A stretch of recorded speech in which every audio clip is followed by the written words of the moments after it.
This e-lecture is part of Pearson's Professional Development Series for first-year writing instructors. My name is Bruce Horner.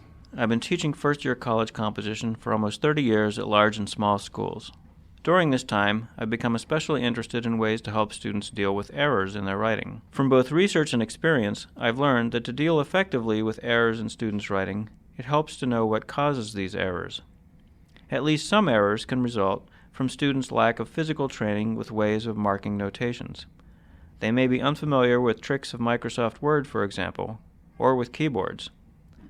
Other errors result from the fact that students aren't familiar with notational conventions of academic writing.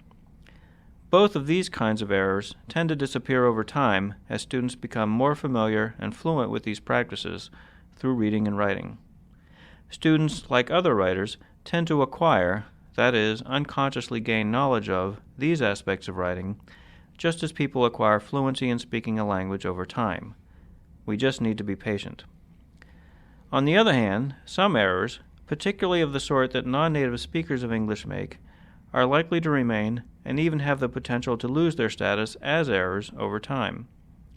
Just as second language learners of English are unlikely to exchange their accents for accents more acceptable to dominant groups in the U.S., so some students' difficulties in gaining fluency with some characteristics of academic writing are likely to continue. However, because no amount of attention will eliminate these kinds of errors, they aren't worth paying attention to. It's also true that all writers tend to make more mistakes in their writing when taking on more cognitively challenging writing tasks. Frequently, for example, students will make more errors, at least for a time, when they attempt to move beyond taking familiar, safe approaches in their thinking, reading, and writing. They'll begin to try to write more complicated sentences, whose syntax they're unsure of, as they attempt to say more complicated things. Or their attention will be focused on matters other than punctuation. In these cases, students' errors can be a sign of progress rather than failure.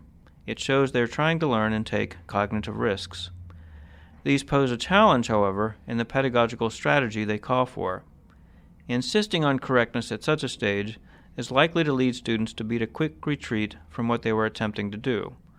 This would surely be an unfortunate effect. At the same time, student stumbling should not be ignored. Instead, such errors need to be handled carefully to enable the students to work their way through links between the notational, syntactic, and conceptual possibilities they're exploring.